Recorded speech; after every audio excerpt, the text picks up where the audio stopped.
하나님께서 우리에게 주시는 말씀은 마태복음 20장 1절에서 16절의 말씀입니다.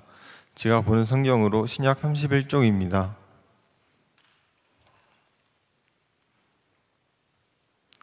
이제 마태복음 20장 1절에서 16절의 말씀을 봉독하겠습니다. 다 함께 일어나셔서 하나님의 말씀을 경청하시기 바랍니다. 천국은 마치 품꾼을 얻어 포도원에 들여보내려고 이른 아침에 나간 집주인과 같으니 그가 하루 한 데나리온씩 품꾼들과 약속하여 포도원에 들여보내고 또 제3시에 나가보니 당토에 놀고 서 있는 사람들이 또 있는지라. 그들에게 이르되 너희도 포도원에 들어가라. 내가 너희에게 상당하게 주리라 하니 그들이 가고 제6시와 제9시에 또 나가 그와 같이 하고 제11시에 나가보니 서 있는 사람들이 또 있는지라. 이르되 너희는 어찌하여 종일토록 놀고 여기 서 있느냐. 이르되 우리를 품꾼으로 쓰는 이가 없음이니이다. 이르되 너희도 포도원에 들어가라 하니라. 저물매 포도원 주인이 청지에게 이르되 품꾼들을 불러 나중 온 자로부터 시작하여 먼저 온 자까지 삭슬 주라 하니 제11시에 온 자들이 와서 한 데나리온씩을 받거늘 먼저 온 자들이 와서 더 받을 줄 알았더니 그들도 한 데나리온씩 받은지라. 받은 후 집주인을 원망하여 이르되 나중 온 이 사람들은 1시간밖에 일하지 아니하였거늘 그들을 종일 수고하며 겨울을 견딘 우리와 같게 하였나이다. 주인이 그 중에 한 사람에게 대답하여 이르되 친구여, 내가 네게 잘못한 것이 없노라. 내가 나와 한 데나리온의 약속을 하지 아니하였느냐. 내 것이나 가지고 가라. 나중 온 이 사람에게 너와 같이 주는 것이 내 뜻이니라. 내 것을 가지고 내 뜻대로 할 것이 아니냐. 내가 선함으로 네가 악하게 보느냐. 이와 같이 나중된 자로서 먼저 되고 먼저 된 자로서 나중되리라. 아멘.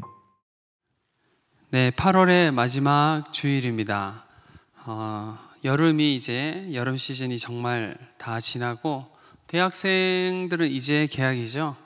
이제 개학이고 제가 조금 전에 예배에 들어오면서 초등학교 교사를 만났는데 개학한 지 3주 됐다고 겨울방학은 언제냐고 지금 그러고 있던데 대학생들은 조금 더 시간이 있는 것 같습니다. 이제 아침 저녁으로 선선한 바람이 부는 좋은 계절입니다. 아까도 광고했지만 기도하기 좋은 계절입니다. 예배드리기 좋은 계절입니다. 여러분 한 사람 한 사람이 하나님 앞에 서기에 좋은 계절입니다. 이 좋은 계절에 우리의 신앙을, 우리의 삶을 주님 앞에 더 가까이, 더 친밀하게 세워가는 여러분 되기 바랍니다. 오늘 본문은 천국에 관한 비유에 대해서 예수님이 하신 본문입니다. 마태복음에 나오는 수많은 이야기, 특별히 천국이란 단어, 그리고 특히 복음서에 나오는 하나님의 나라, 여러분 천국이란 단어와 하나님의 나라라는 단어는 같은 단어라고 생각하시면 됩니다.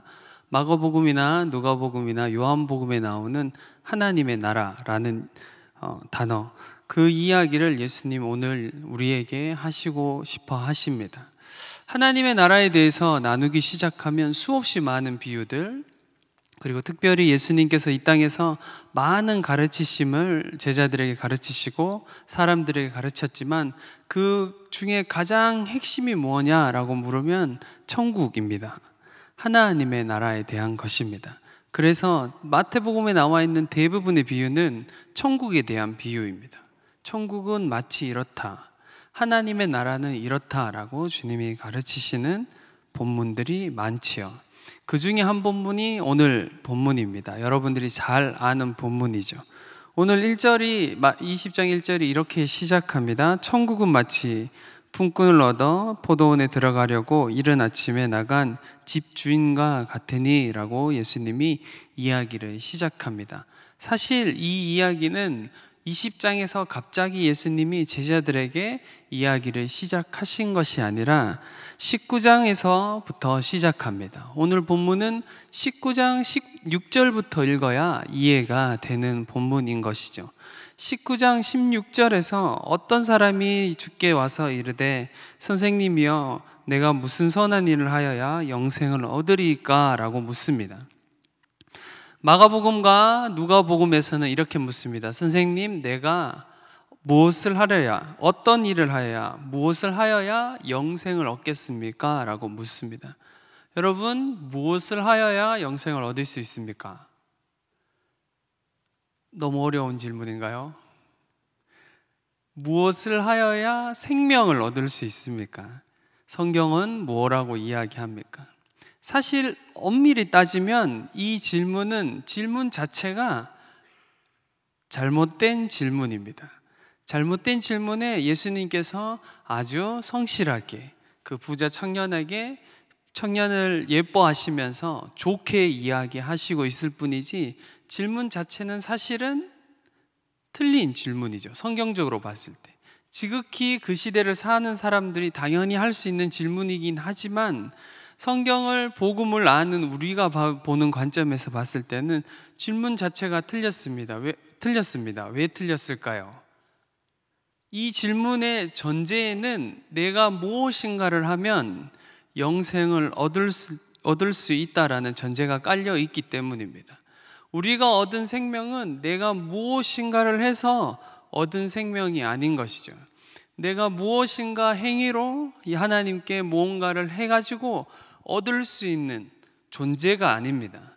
우리는 그런 존재 자체가 아닌 것이죠. 성경이 이야기하는 생명은, 영생은 그렇게 해서 얻을 수 있는 것이 아닙니다. 그런데 이 청년이 이렇게 예수님에게 질문했죠.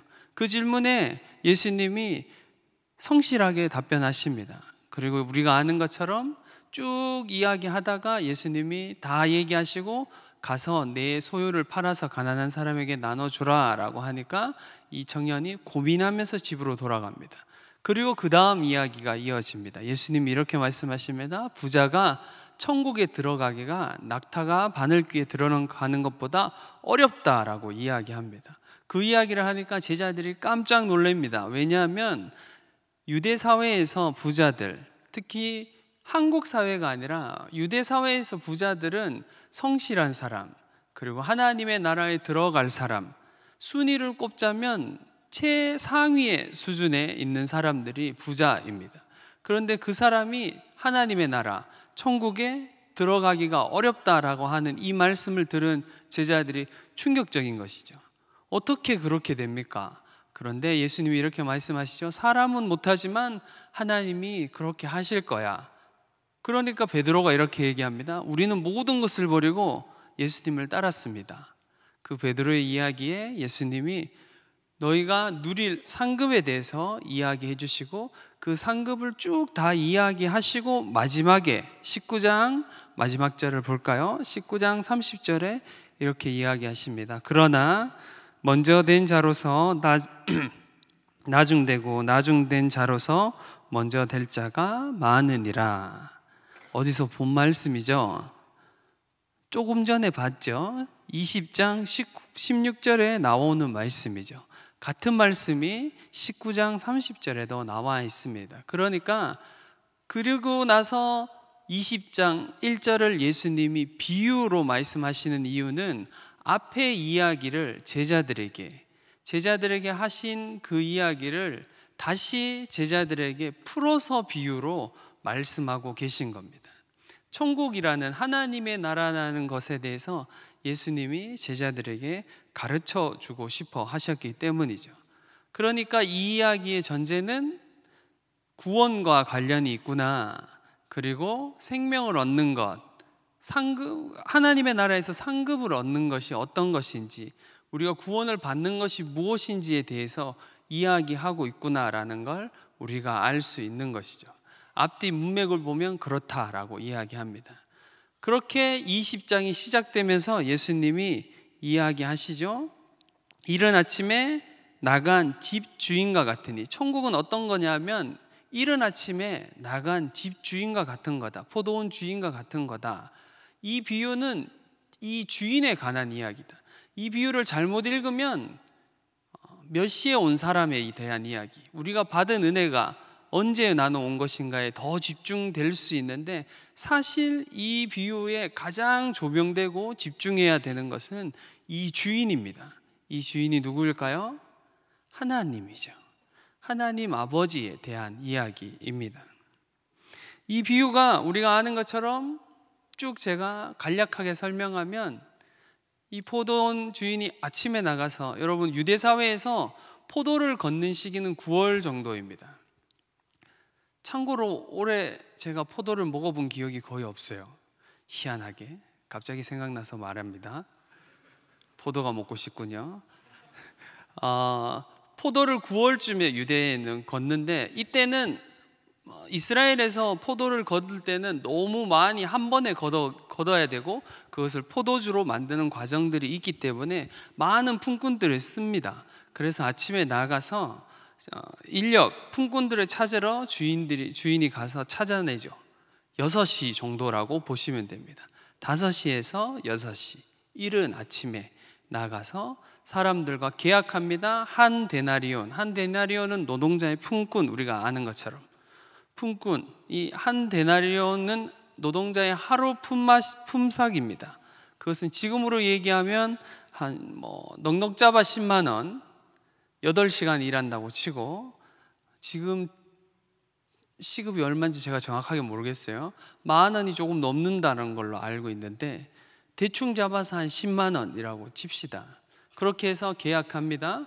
그렇게 해서 주인이 6시, 9시, 12시, 3시, 오후 5시까지 계속 나가서 사람들을 포도원으로 초청하고 포도원에 가서 일해라 라고 이야기합니다. 여러분, 포도원에서 일한 사람들은 처음에는 계약을 하고 그 다음 사람들에게는 주인이 얼마라고 이야기하지 않습니다. 처음에만 이른 아침에 나가서 처음 이야기하는 사람에게만 한 데나리온이다 라고 이야기하고, 그 다음부터는 주인이 내가 상당하게 주겠다, 내가 적당하게 너에게 주겠다라고만 이야기하지 얼마를 주겠다라고 계약하지 않습니다. 그리고 다 끝난 후에 삭슬 계산하지요. 이 비유에서 우리는 자주 생각하기를 나는 몇 시쯤 왔을까? 나는 언제쯤 왔을까? 나는 이쯤 왔지 않을까? 라고 생각합니다. 그래서 마지막에 우리가 보는 것처럼 일찍 온 사람들이 주인을 원망하는 본문이 나옵니다. 주인을 원망해서 내가 하루 종일 이렇게 노력하고 애를 썼는데 왜 오후 5시 온 사람과 아침 일찍부터 일한 나와 왜 이렇게 상급이 똑같습니까? 라고 항의하는 내용이 나온 것이죠. 여러분, 세상의 사람들의 생각으로 봤을 때 사실 우리의 상식으로 봐도 이 본문이 잘 이해되지 않습니다. 사실은 그렇죠. 어렸을 때부터 이 본문을 많이 그냥 봐서 그렇지 그냥 상식적으로만 봐도 이 본문이 잘 이해되지 않아요. 주인이 왜 이럴까? 물론 주인 마음대로 하겠다고 했으니까 좀 이해는 되겠는데 주인은 왜 이럴까? 여러분, 세상은 모두 다 계산합니다. 세상적인 계산으로 하면 오후 5시 온 사람은 10,000원, 20,000원 정도 받는 게 적당하지 않나? 이렇게 생각합니다. 그리고 그걸 요구하고 그 잣대로 우리 모두에게 요구하면 우리 모두 다 그것을 수용하게 되어 있죠. 그런데 하나님의 나라, 여기에서 이야기하고자 하는 천국에 대한 이야기에서는 그것이 하나님의 나라의 법에서는 수용되지 않음을 우리에게 이야기하고 있습니다. 여러분, 교회라는 것, 우리가 믿는 신앙이라는 것은 세상이 말하는 기준과 다름을 명확하게 이야기하고 있습니다. 상급이라는 것이 있구나라는 건 우린 분명히 알 수 있고, 제자들이 말하는 것처럼 그 상급은 주인이 주시는 걸로 알 수 있고, 오늘 본문을 통해서도 주인께서 주시고자 하시는 대로 주시는구나라는 걸 우리가 알 수 있습니다. 세상은 나의 기준대로 내가 봤을 때, 사람들이 모두 생각했을 때 이런 것이 적당하다라고 이야기하는 것이 기준이 된다면, 우리가 믿는 기독교는 사실 우리의 기준은 하나님이어야 합니다. 말씀이어야 하는 것이죠. 주인이 마음대로 준대요. 사실 이 말씀이 우리에게 다가오면 약간의 거부감이 듭니다. 주인 마음대로 하는구나. 주인 마음대로 하면 내가 아무리 애를 써도 주인 마음대로 주는 건가? 이런 의무감, 의아함이 들고 우리에게 있어서 우리의 신앙을, 우리의 삶을 어떻게 살아가야 되지? 내가 아무리 애를 써도 주인 마음대로 주는 거면 그러면 우리의 신앙은 어디로 가야 되는가, 이런 고민이 생길 수 있습니다. 사랑하는 청년 여러분, 걱정하지 마십시오. 너무 고민하지 마십시오. 우리 하나님이 선하신 하나님이십니다. 우리 하나님이 좋으신 분이십니다. 그리고 여기 주인도 좋은 분입니다. 여러분, 이것을 기억해야 됩니다. 그 좋은 분이 주인이심을 나타내고 있습니다. 앞에 19장에서 본문도 그렇고 20장의 이 예와 이 비유에서도 가장 핵심은 하나님이 주인이시다라는 겁니다. 구원을 어떻게 얻느냐에 대한 문제는 하나님의 손에 달려 있습니다. 우리가 믿음으로 고백하죠. 나는 예수 그리스도로 인하여서 구원을 얻었습니다. 그렇죠. 믿음으로 고백합니다. 저는 구원받았습니다. 저는 하나님 나라의 백성입니다. 고백하지만 그 주도권은 나에게 있지 않습니다. 그 주도권은 늘 하나님께 있습니다. 우리의 구원과 우리의 생명과 사실 우리의 삶 전체가 하나님의 손에 있음을 인정하여야 합니다. 그것이 하나님의 나라의 법입니다. 우리는 가끔 나의 기준과 세상의 기준, 내가 생각하는 이성 안에 하나님을 자꾸 가두려고 합니다. 내가 하나님이 이해가 되면 하나님을 믿고 내가 이해가 되지 않으면 하나님을 믿을 수 없어 라고 생각합니다. 여러분, 구약에 나와 있는 많은 성경 중에 특히 욥기의 주제가 무엇입니까? 욥기의 주제를 여러 가지로 이야기할 수 있습니다. 보는 관점에 따라서. 그런데 제가 보기에는, 그리고 성경을 아무리 찬찬히 욥기를 읽어도 욥기는 많은 사람들이 이야기하는 것처럼 고난을 이겨내고 하나님을 향해서 믿음을 지키면 하나님이 더 큰 축복을 주실 거야. 그러니까 지금 너의 고난을 이겨내라는 것이 욥기의 메시지가 아닙니다. 욥기의 메시지는 모른다입니다. 사람은 알 수가 없다입니다. 여러분, 욥이 고난을 당한 이유를 알았습니까? 욥은 자신의 삶에 고난이 왜 닥쳐오는지 몰랐습니다. 그 시간을 왜 견뎌야 되는지도 몰랐고, 그 많은 질문들과 고민들 속에서 하나님이 나타나셨을 때 하나님이 욥을 향해서 수없이 많은 질문들을 합니다. 그런데 그 질문에 욥이 하나도 대답하지 못합니다. 욥은 모르기 때문입니다. 여러분, 우리의 삶에 일어나는 많은 일들, 우리의 삶이 가지고 있는 많은 고민들, 하나님을 향한 고민과 생각들, 그 많은 것들은 사실은 우리는 우리의 삶을 잘 모릅니다.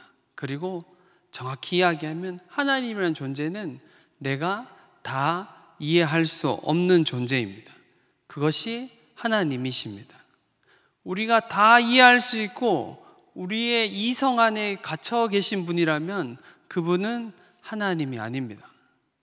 우주라는 이 넓은 공간 안에, 영원이라는 이 영원한 시간 속에 먼지보다 티끌보다 작은 존재인 나를 아시는 하나님, 우주보다 크신 하나님, 영원이란 시간 속에 계신 하나님, 우리가 다 이해되지 않는 하나님, 우리가 다 알 수 없는 그 하나님, 그 하나님이 주인이시다라고 이야기하는 겁니다. 여러분, 그 하나님 앞에 나아가야 됩니다. 그리고 여러분 삶을 그 하나님 앞에 두셔야 됩니다. 그리고 그 하나님께 맡겨야 됩니다. 그 하나님이 우리의 삶을 인도해 가실 겁니다. 여러분이 여러분 삶을 자꾸 책임지려고 하지 마십시오.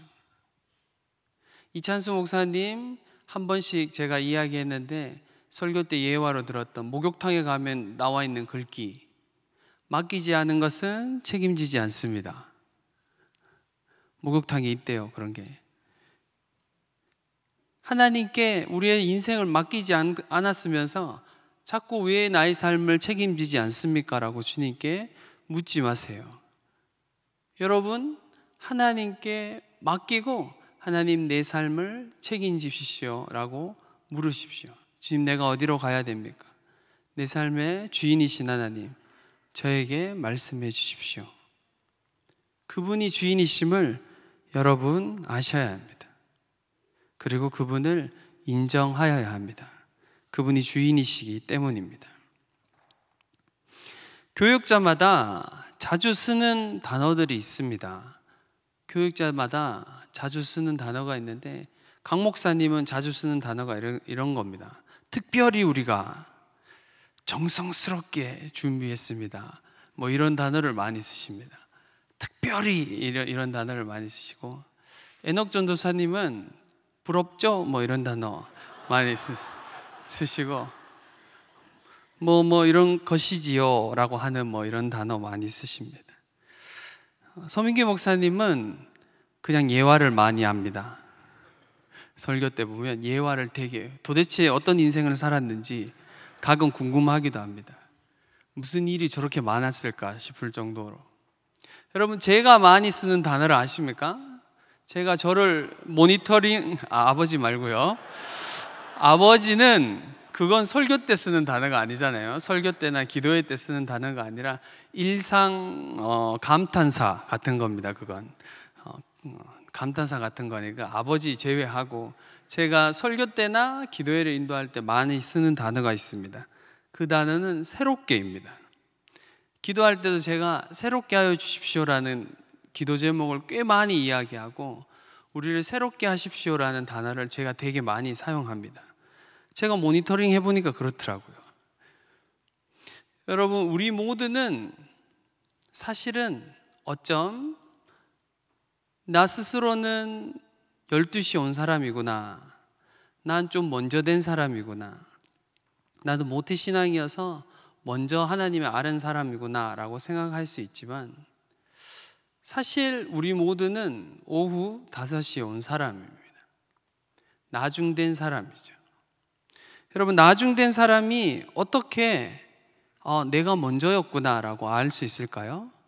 어느 시간이 흐르다 보면, 신앙의 연수가 쌓이다 보면, 그리고 종교 생활에 익숙해지다 보면, 나는 먼저 된 사람인데 내가 당연히 하나님의 나라에 들어가야 되는 사람이지 라고 생각하게 됩니다. 그런데 여러분, 우리 모두는 마음을 새롭게 함으로 변화를 받아서 나는 오후 5시에 온 사람이구나 라고 생각하여야 합니다. 이것이 그냥 이성으로 그렇구나 라고 깨달아지는 것 아니라 우리의 영혼으로, 우리의 삶으로 이해되고 깨달아져야 합니다. 기독교 신앙은 횟수가 가면 갈수록 내 삶이 완전해져서 죄를 짓지 않고 깨끗해지는 것으로 나아가는 것이지만, 더 정확히 이야기하면 그 이면에 죄가 내가 보기에, 내가 판단했을 때, 내가 나의 삶을 봤을 때 나의 삶에 머물러 있는 죄가 점점 커집니다. 그리고 더 선명해집니다.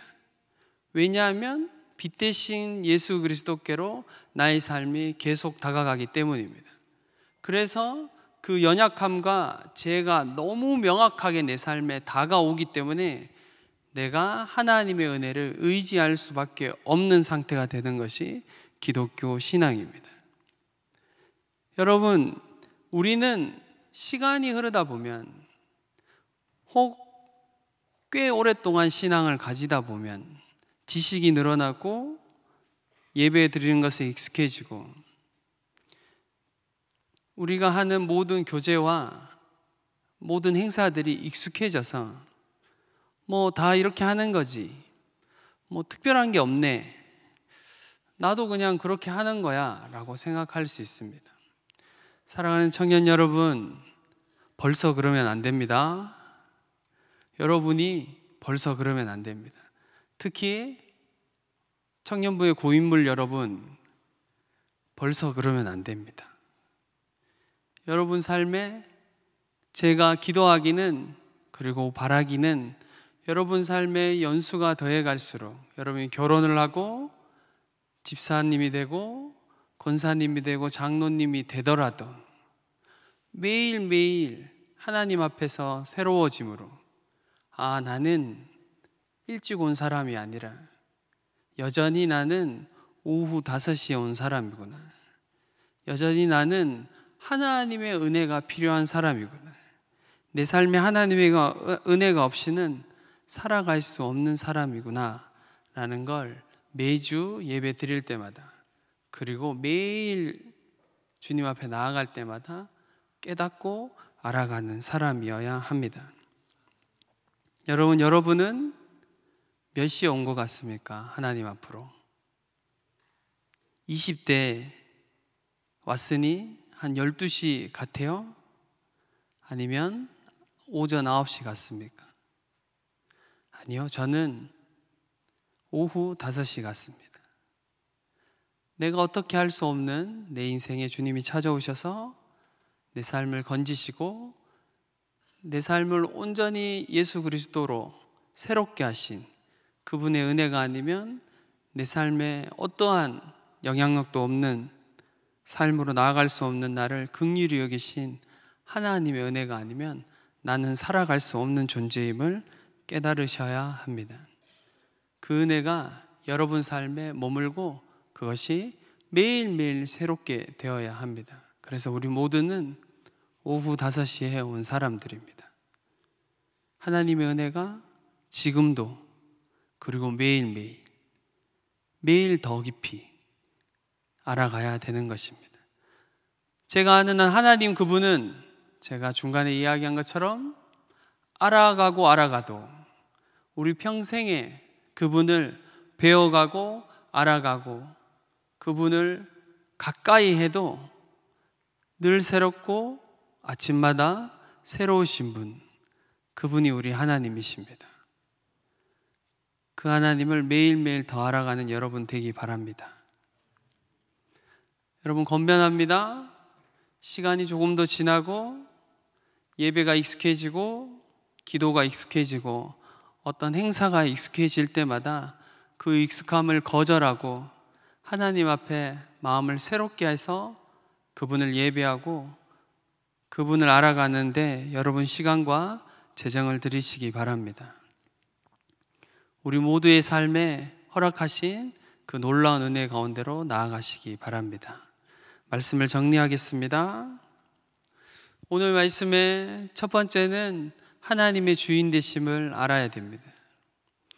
우리가 얻은 구원도, 우리의 삶을 유지하는 것도 내가 나의 힘으로 유지하는 것 아니라 주인 되신 그 하나님, 나를 부르신 분, 나를 오라 하신 분, 날 위해 십자가를 지신 예수 그리스도의 은혜, 그 주인 되신 하나님 안에 있음을 기억하십시오.